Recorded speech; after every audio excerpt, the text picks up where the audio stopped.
education. Free quality education. Not the Mampapa, the one, the real one.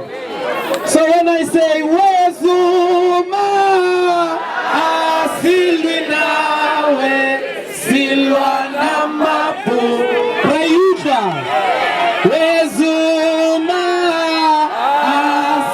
Asilwinawe, Silwana Mapu. We are taking this university. These people are in for a high jump.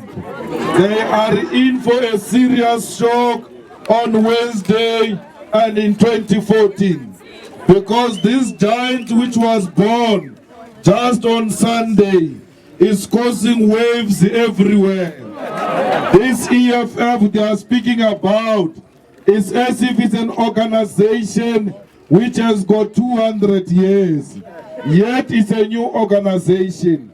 It has got an impact everywhere else. All political parties are ganging against the EFF because EFF is the only organization in South Africa with a different policy.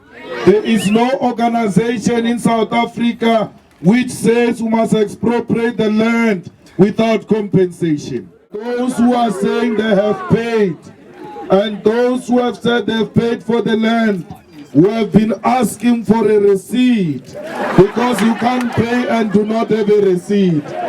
All of them do not have a receipt. They have inherited the land either from the father or the grandfather. And when the grandfather took the land, they killed black people.